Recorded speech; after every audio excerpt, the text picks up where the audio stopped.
Ahí la está viendo María Eugenia Vidal.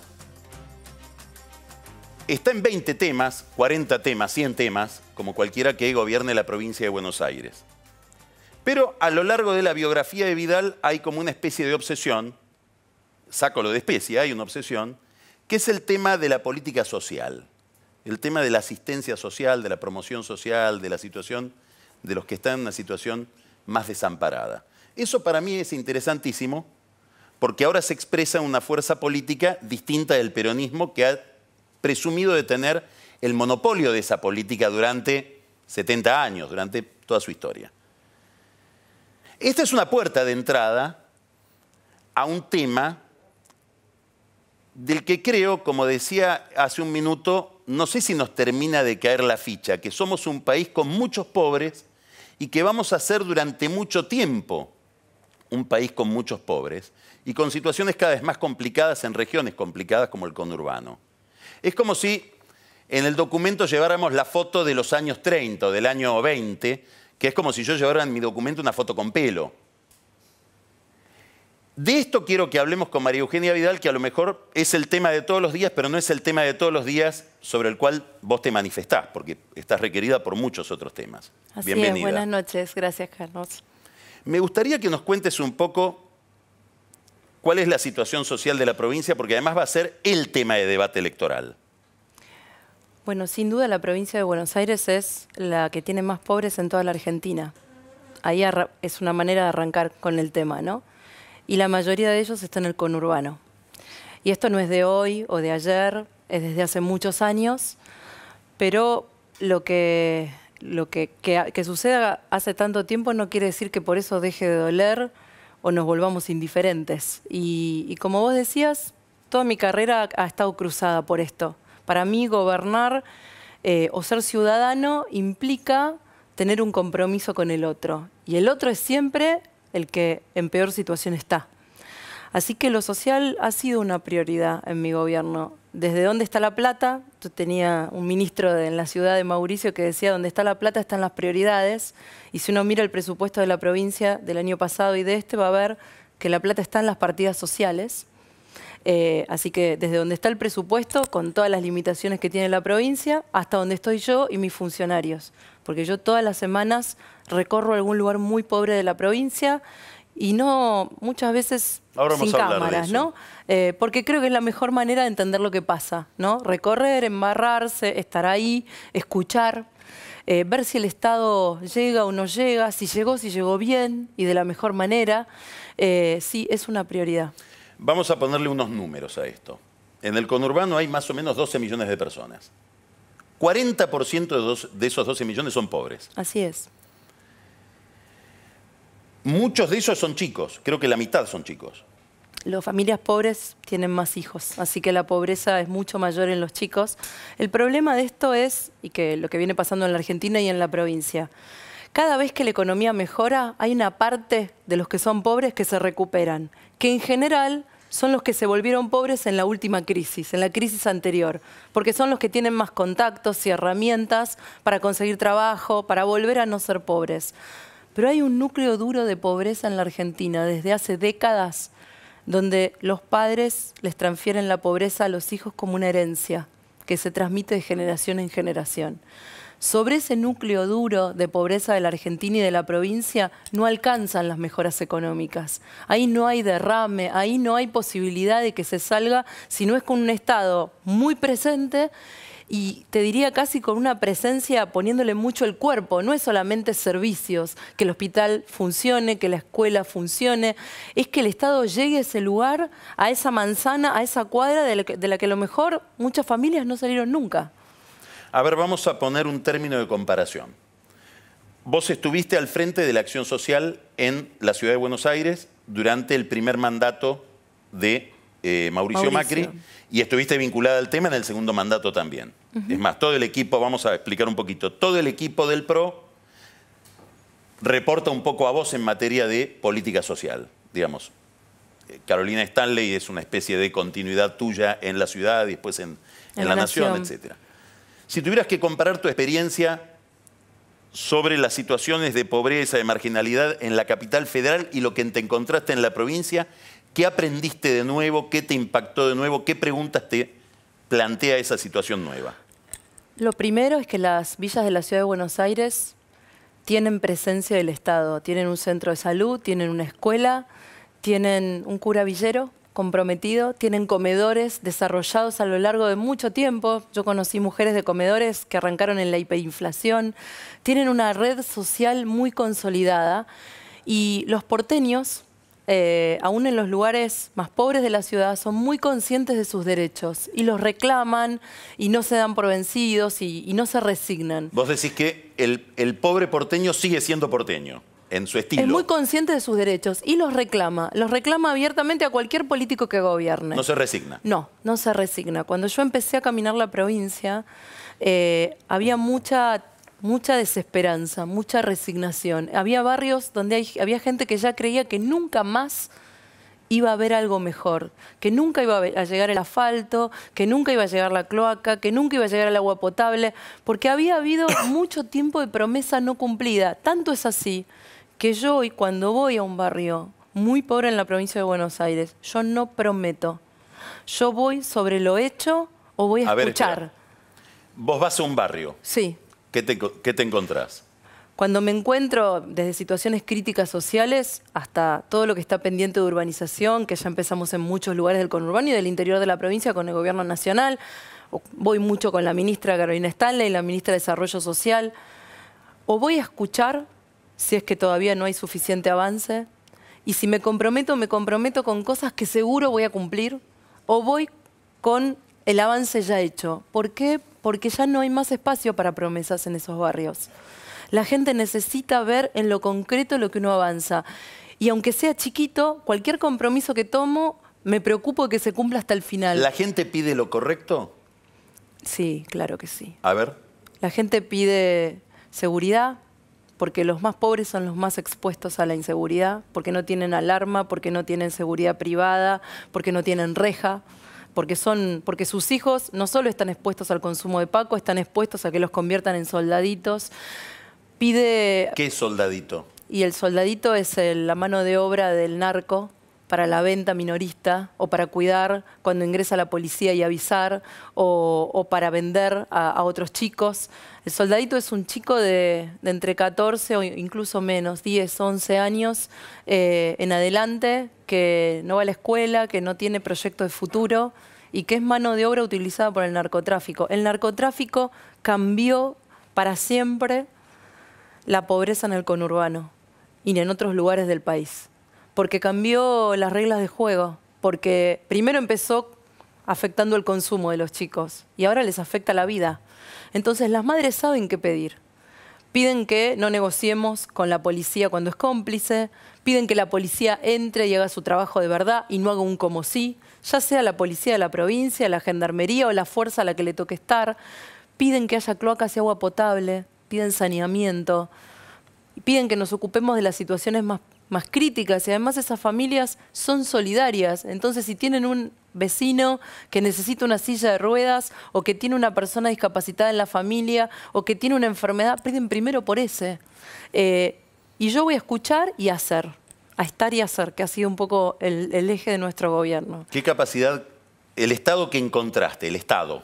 No había Estado. No la situación, el Estado con que te encontraste. ¿Qué capacidad de respuesta tiene para esas demandas? Lo estamos construyendo. El Estado en el conurbano de la provincia, en los barrios más pobres, yo siempre le digo a cualquiera que lo desafío a que me muestre una oficina municipal, provincial o nacional en los barrios más profundos y más olvidados del conurbano. Adentro del barrio, salvo raras excepciones, prácticamente no hay. Y no hay porque el Estado se retiró. En una época donde se hablaba del Estado, de lo público, de la presencia del Estado, la política social se terciarizó en los grupos piqueteros, en las organizaciones sociales. No hay ventanillas del Estado ahí. Y lo que hicimos con el presidente desde que empezó para acá fue hacer operativos cada vez más grandes, donde el ANSES, el PAMI, el Registro Nacional de las Personas que te da el DNI, la partida de nacimiento, todas las ventanillas sociales van a esos lugares. Vamos y nos quedamos ahí. Ya hay 1 millón de personas que fueron atendidas de esta manera. A ver, explica bien cómo es. Para que la gente se imagine, sí. Va el gobierno municipal el gobierno provincial. No importa de qué partido sea el gobierno municipal, no interesa. Acá lo político no es lo que juega, es el Estado.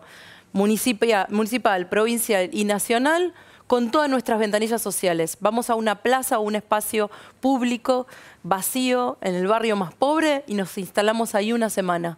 Y en esa semana todos los vecinos son avisados antes para que puedan ir y tengan su DNI, que se lo entregan en la misma semana, puedan tramitar su jubilación, la asignación universal por hijo, la tarjeta de SUBE, la tarifa social en servicios eléctricos o en cualquier otro servicio. El vecino puede ir ahí, hacer su trámite sin turno, y mientras tanto hay un grupo de cultura y de educación que trabaja con los chicos para que las madres puedan hacer el trámite tranquila y puedan durante la semana tener el resultado que esperan. No tienen que salir de su barrio, porque también tenemos que entender que hay familias y hay chicos que no salen de los barrios. ¿Cómo nunca. es eso? La pobreza consolidada durante tantos años hizo que muchas familias no salieran nunca de ahí, porque además no tienen asfalto, porque el transporte público no llega, porque muchas veces no entra la recolección de residuos. Cuando uno asfalta una calle es mucho más que lo estético. Cuando uno urbaniza un barrio, le está dando sentido al ingreso de la ambulancia, de la policía, está terminando con el pasillo que permite que se escondan los narcos. Está haciendo mucho más que lo que se ve a simple vista. Igual no alcanza, hay que hacer muchas cosas al mismo tiempo. Pero para eso tiene que volver el Estado. Ahora, ¿qué pasa cuando ese operativo, digamos, van todas esas dependencias, digamos, que envían ahí sus representantes para solucionar situaciones? Se quedan, supongamos, una semana. Se quedan una semana, pero vuelven.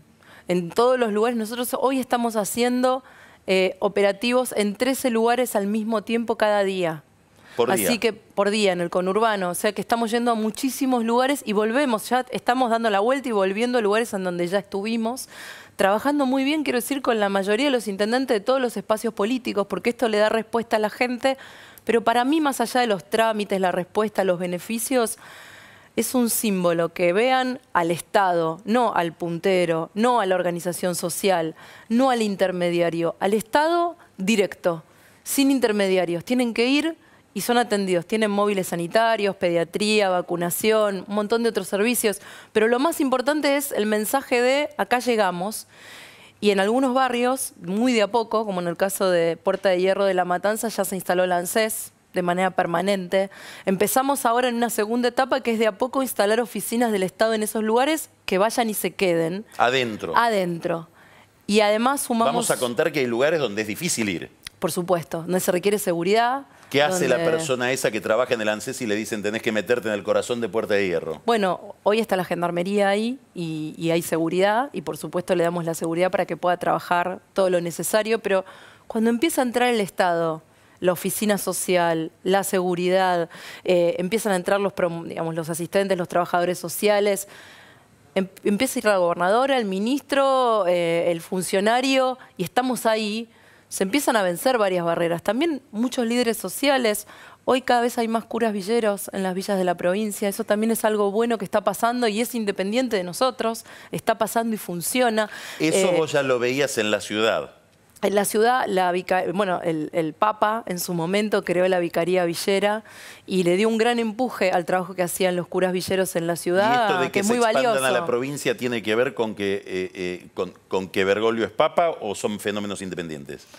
Yo no podría decir que fue un pedido de él porque no me consta, pero sí tengo que decir que cada vez hay más compromiso y vocación en las villas de la provincia y que realmente los necesitamos. Yo creo que trabajan muy bien, que se comprometen y sobre todo que lo más importante, que viven ahí. No es una realidad que a ellos nadie les cuenta. Ellos viven entre la gente, viven su realidad y eso les da una enorme legitimidad en el trabajo social que hacen. Y además no transan con el narcotráfico, no son parte. Y eso también es muy importante al momento de trabajar en un barrio, ¿no? Saber que uno trabaja con alguien que nunca va a ceder a las presiones del narcotráfico, que se puede plantar. Y realmente yo creo que son héroes, el trabajo que hacen todos los días, y eso lo hacen independientemente de la política, porque no son ni Cambiemos ni kirchnerismo, lo hacen desde su compromiso, como dicen ellos, desde la opción por los pobres que hacen. Te puedo pedir que cuentes una anécdota que yo conozco, no sé si vos no debes saber que yo la conozco, pero tengo entendido que hubo una visita que hiciste bastante interesante, creo que en noviembre del año pasado, a la Villa Itatí. Sí. Una de las que hice en Itatí, no sé si fue en noviembre, la verdad que no me acuerdo bien la fecha. Vamos a contar bien cómo es la cosa. Vos tenés 2 secretarias, ¿no es cierto? Sí. Una a la mañana y otra a la tarde. Sí. Soledad y Laura.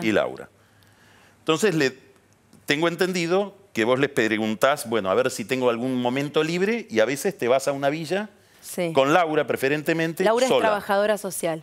Sola, sí. Generalmente voy sola. Esta vez fuiste a la villa Itatí. A Itatí. Ahí hay Itatí. una monja, amiga tuya.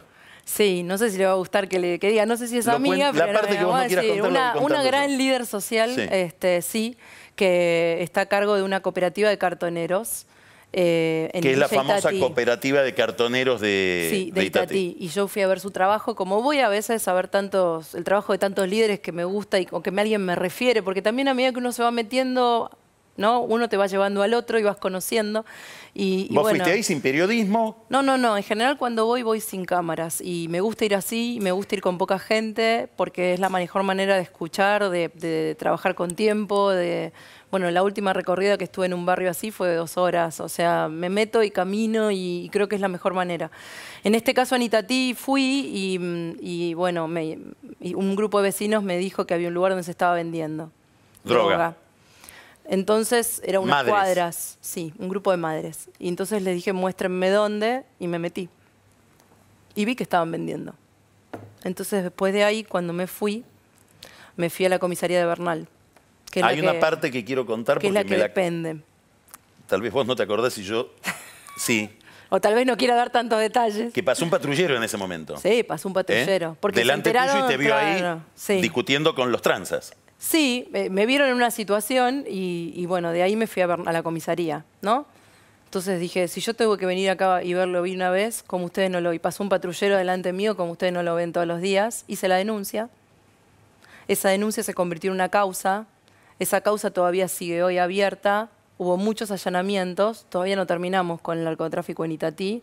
Y es una pelea que hay que seguir dando, porque parte del problema del narcotráfico es que los líderes se van reemplazando unos a otros. Entonces hay que pelear mucho hasta llegar al jefe de la banda, que generalmente no vive en esos barrios. El jefe de la banda está afuera y se aprovecha de los soldaditos y de los jefes intermedios para manejar las cosas desde afuera. ¿Cuánto de esto inspira tu visión de la policía y las cosas que estás haciendo en la policía? Todo. Yo hago lo que hago porque si escuchás y vas y hablas con esas madres, después no te podés no comprometer y no podés transar. Y yo creo creo profundamente que hay una parte de la policía que de verdad me acompaña y que cree que está bien esto que estamos haciendo. Pero no podés combatir el narcotráfico con narcotraficantes adentro de la fuerza. Ni con narcotraficantes, ni con tipos que negocien con otros delitos, porque además el narcotráfico siempre termina vinculado a otros delitos. El desarmadero de autos, la trata de personas, los delitos, los secuestros, hay mucho vinculado con el narcotráfico. Nunca es un delito que va solo. Entonces, si peleas con el narcotráfico, que para mí fue el que marcó un quiebre en el conurbano de la provincia de Buenos Aires y un quiebre en la sociedad argentina, estás peleando contra lo que tenés que pelear. ¿Qué pasa con la violencia en esos lugares? Es mucha, es alta, al retirarse el Estado se fueron perdiendo las reglas de convivencia y de protección, las reglas básicas de protección, con lo cual que vuelva a entrar el Estado también es una señal. No va a ser fácil, porque esos territorios en los que el Estado se retiró y que fueron avanzando otras fuerzas, no son fáciles de volver a retomar. Y yo soy plenamente consciente de que no alcanza con que yo recorra. Eso es una señal de qué lado de la vereda estoy y contra quién peleo. Pero porque yo vaya a un barrio las cosas no van a cambiar. Las cosas cambian porque la justicia los meta presos, porque la policía se vaya depurando, porque hagamos una tarea social en serio ahí adentro. Yo hoy me siento muy respaldada por el equipo del presidente, por la ministra Stanley. Yo no voy sola a un barrio. Sé que cuando voy con el gobierno nacional y con todo lo que tenga para ofrecer de la provincia. ¿Qué pasa con la justicia y con las fiscalías? Depende de qué fiscal. No es homogéneo. Hay fiscales muy comprometidos, muy honestos, mujeres en general, que trabajan de verdad y la pelean. ¿Y qué hay otros proximidad que tienen no. con estos fenómenos? Directa, porque en la provincia hay como 2 niveles, ¿no? Los que combaten el narcomenudeo, que es la venta chiquita, la del kiosco, y la justicia federal, que es la que combate a las grandes bandas. Yo tengo que decir que he podido avanzar con los buenos fiscales y los buenos jueces. También tengo que decir que durante toda la gestión nosotros apartamos a 400 policías que terminaron presos, entre los miles, los casi 5.000 que sacamos de la fuerza, hay 400 que terminaron presos, pero de esos hoy hay un 30% que sigue preso. Y ya le pedí al ministro de Seguridad que me dé el listado de casos que no correspondían de policías que fueron liberados, porque si no hay una condena concreta, entonces no hay buenas señales de que hay diferencia entre hacer las cosas bien y hacerlas mal. Adentro de la policía, afuera de la policía, en estos barrios, en el sistema penitenciario, donde sea. Cuando vos pones un jefe de policía, ¿de qué le hablas cuando lo designás? Por ejemplo... A Perroni. Perroni. De esto. Yo fui muy clara con Fabián y se lo dije desde el primer día. Le dije, vos vas a ser un jefe de policía entre un poder político que se traduce en el ministro y en mí, que queremos cambiar a la policía, que es parte de un sistema, porque no está aislada la policía. La policía es lo que es por culpa de la política. Por culpa de la política, porque si no le echamos toda la culpa a la policía. Si la policía se corrompió, fue responsabilidad de los que gobernaron que dejaron que se corrompieran. Entonces, es el último eslabón. Hay una responsabilidad de la política en haber dejado que esto suceda y que la policía se autogobernara. Lo mismo el sistema penitenciario, lo mismo la justicia.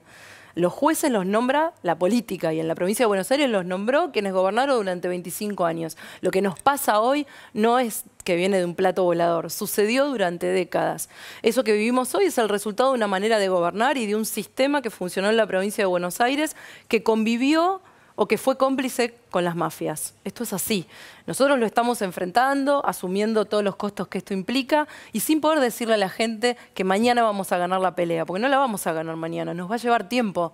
Y durante un tiempo largo vamos a tener resultados que van a tardar en llegar.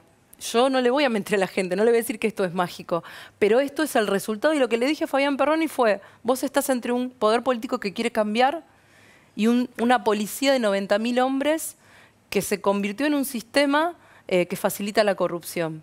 No vas a poder quedarte en el medio. O estás de un lado, o acompañás la reforma, o sos parte de la policía que no quiere cambiar. Hay que acompañar a los buenos policías de qué lado querés estar. Si no vas a estar en la pelea para cambiar la policía, es mejor que no seas jefe. Y me dijo, yo quiero dar la pelea. Yo me comprometo a dar la pelea. Y bueno, para mí esa es una condición del jefe de policía. Y yo creo que le está dando. Yo lo veo en los operativos, en los allanamientos. Todo lo que pasó en los últimos días en Loma fue tremendo. Pero una semana antes habíamos derribado el muro narco en Budge. ¿Qué es eso? Había un muro creado por los narcotraficantes para cerrar un barrio y para poder vender mejor y controlar todo el territorio. No solo se derribó el muro, se detuvo bandas, se hicieron decenas de allanamientos, se trabajó también con la ministra Burrich, no solamente con la provincia, con la justicia federal, que acompañó todo el proceso. Se trabajó mucho. Ahora, ¿eso resuelve el problema? No. Eso es un paso más. Eso es un paso más. Del otro lado está el chico de 14 y 16, los chicos de 14 y 16 años que mataron al nene de 3 años. Eso no empezó la semana pasada. Eso empezó... Es el resultado de muchos años, de una justicia que no funcionó, de una policía que se volvió corrupta, de un sistema penitenciario que no reinserta. Hoy hablaba con el ministro de Justicia, en la era de los derechos humanos fuimos al penal de Campana con este dispositivo social para hacer DNIs. En la mitad de muchos pabellones los presos no tenían ni partida de nacimiento. Ni partida de nacimiento. Y están detenidos dentro del sistema carcelario y no tienen ni partida de nacimiento ni DNI. ¿De qué derechos humanos hablamos durante décadas? Si no les podían ni hacer el DNI a los presos. Entonces, me parece que el compromiso es lo concreto, lo que se hace, no lo que se declama. Por eso yo te decía antes que no voy a los barrios a prometer nada. Voy a escuchar, voy a comprometerme con lo que puedo cumplir y voy cuando se está avanzando. Todo esto que estás describiendo uno lo imagina de día. ¿Qué pasa de noche en ese mundo? De noche es peor, porque de noche, cuando aparecen los problemas graves de la emergencia de salud, de la adicción, del chico que se brotó en su casa con su mamá y no sabe qué hacer, de la violencia de género, no hay colectivo, el remis no entra, y pensando en eso, armamos un operativo que hoy se llama Cerca de Noche, en esos barrios, que es lo mismo que hacemos durante el día, pero no para hacer trámites. Es un grupo de psicólogos, es un grupo de trabajadores sociales que va de noche, de 6 de la tarde a 12 de la noche, a Fuerte Apache, a Barrio Esperanza, que yo estuve la semana pasada, a San Miguel, a Lanús, a villas de distintos lugares del conurbano, y se queda durante esas 6 horas, durante un mes, trabajando violencia, trabajando adicciones, con una ambulancia de SAME, con una comisaría de la mujer para tomar denuncias y para acompañar esos casos, que pasan durante la noche y que cuando pasan de noche no hay Estado, no hay nadie. Bueno, para que estén ahí y para que esté el Estado. Hay un tema en todo esto del que no hemos hablado y que es la educación de esos chicos, ¿no? La educación en general y la educación de esos chicos. Bueno, eso es otra cuestión, ¿no? En los últimos 10 años la educación pública se privatizó de hecho en la provincia. Es notable cómo quienes dijeron defender la educación pública hicieron el periodo donde más cayó la matrícula educativa. Las la gente se va de la escuela pública. Pierden a los chicos. ¿Y por qué los pierden? Por muchas razones. Porque llevamos acumulado más de 120 paros en los últimos 10 años. Ahora tenés otro Tenemos otro declarado para el miércoles. Claramente eso no mejoró la educación pública ni el salario de los docentes. Porque si nosotros firmamos en lo que va de nuestro gobierno una paritaria y estamos discutiendo la segunda, y los dirigentes gremiales hace más de 10 años que son dirigentes gremiales y firmaron más de 10 paritarias, 11 paritarias y no lograron un salario docente mejor, me parece que hay que ver cada uno dónde están las responsabilidades. Y claramente no hay ni mejor educación pública, ni mejor salario docente. Las escuelas públicas perdieron chicos y perdieron calidad. Todos los resultados del operativo Aprender y de las evaluaciones que hicimos el año pasado le dan peores resultados a la escuela pública en relación a la escuela privada. Eso es malo. Yo no quiero una escuela pública en decadencia, porque esos chicos que viven en esos barrios no eligen, van a la escuela pública. Y yo quiero que esa escuela pública sea como fue durante mucho tiempo, mejor que la privada. No que busquen una escuela parroquial con una cuota de 300, 400, porque esas son las escuelas privadas que crecieron, claro, no la de 10.000 pesos en adelante. Claro. Entonces, la discusión es mucho más profunda que el paro del miércoles porque no devolvemos los descuentos de los días de paro. Después de haber hecho 13 reuniones y 9 propuestas, una mejor que la otra, con una propuesta de aumento similar a la que están cerrando la mayor parte de las provincias del país o ya cerraron. Yo solo puedo pensar que es política y que una vez más los chicos se quedaron de rehenes. Solo me queda decirle a los docentes que nosotros vamos a seguir pagando el aumento a cuenta hasta que nos pongamos de acuerdo con los dirigentes gremiales, que no los vamos a dejar sin aumento. Ya en los próximos días se van a liquidar entre 1.000 y 2.500 pesos adicionales correspondientes al aumento que propusimos hoy. Cuando vos hablás con políticos, vamos a hablar de la clase política, legisladores de la provincia, por ejemplo, dirigentes importantes de la provincia, intendentes, ¿cuánto de tiempo de la conversación ocupa esta agenda? Depende quién, ¿no? A ver. Yo creo que... Porque habrás identificado aliados, dificultades, tipos indiferentes en este tema. Bueno, todos estos temas. En 3 de febrero, la verdad que Diego Valenzuela, que le ganó un intendente de más de 20 años a Curto, está haciendo un gran trabajo con esto. Y yo quiero contar una anécdota que él no sabe que yo la sé, me la contaron el otro día en el gobierno. Cuando él asumió... Estamos todos espiándonos. El área de... Él no sabe, claro. Cuando él asumió, el área de niñez del municipio de 3 de febrero, o sea, el área que se ocupa de los chicos, y es el área para que la gente sepa que se ocupa de los chicos que están en situación de violencia, o abandonados, o que los dejan en un hospital, o golpeados, cualquier situación de adicción, estaba en lo que había sido un prostíbulo. Y no se habían tomado el trabajo de reformarlo, o sea que todavía había los agujeros donde estaban los caños, todo un símbolo, ¿no? El lugar donde se atiende a los chicos más vulnerables, en el partido 3 de febrero, que gobernó un intendente durante 25 años, peronista, era un ex prostíbulo. Bueno, el intendente puso todo obra de él, no mérito de la provincia, mérito de su trabajo, puso un lugar nuevo. Eso no va a salir nunca en ningún diario. Eso es un intendente al que le importa, que está comprometido porque no hace cosas para que se vean, hace cosas porque le importa, ¿no? Menciono este caso, pero hay muchos otros. No es que toda la política es igual. Hay gente que de verdad está comprometida, hay gente que lo usa políticamente para un discurso porque queda bien, pero en los hechos no se compromete, y hay gente que ni siquiera lo plantea en su agenda. La fantasía de que puede haber mucha gente que vive de esto políticamente, ¿es una fantasía o es una realidad? Yo creo que durante... Es decir, hay todo un discurso que uno no sabe si verificar o no, respecto de no, hay todo un sistema extractivo que necesita que haya pobres, que necesita que haya gente excluida, que haya gente sumergida, porque es una forma de reproducir su poder. Yo creo que durante muchos años en la provincia hubo un sistema que creyó que cuanto peor, mejor. Que creyó que cuanto la gente menos oportunidades tenía y más podía asociar los pocos beneficios que tenía a una determinada persona, entonces eso era mejor, porque eso garantizaba el voto. Eso se quebró en el 2015, porque no había manera de que nosotros ganáramos la provincia si no era con el voto de barrios pobres en la provincia. Por el peso que tiene la pobreza en la provincia de Buenos Aires. Entonces hubo mucha gente que frente a la amenaza de te van a sacar el plan, Macri viene a sacarte el plan, va a terminar con la asignación universal por hijo. Yo recuerdo las cosas que decían, va a privatizar el sistema de jubilaciones y pensiones, te va a sacar todo lo que tenés se lo debes a Néstor y a Cristina. Toda esa amenaza no funcionó. No funcionó en muchos lugares. Y no funcionó porque siento que en el 2015... hay una parte de la provincia que dejó de pensar que se tenía que resignar, que eso era lo mejor que podía tener y se animó a tener esperanza. Nuestro trabajo todos los días es sostener esa esperanza. O sea, ¿vos crees que hay un cambio político y se están modificando cosas que se creían que eran desde el punto de vista política, de la representación de todo ese universo y modificables? Definitivamente. Yo creo que hubo un cambio enorme en el 2015, mucho más profundo que la persona del presidente o la mía, que los que estábamos en la boleta, para que quede claro.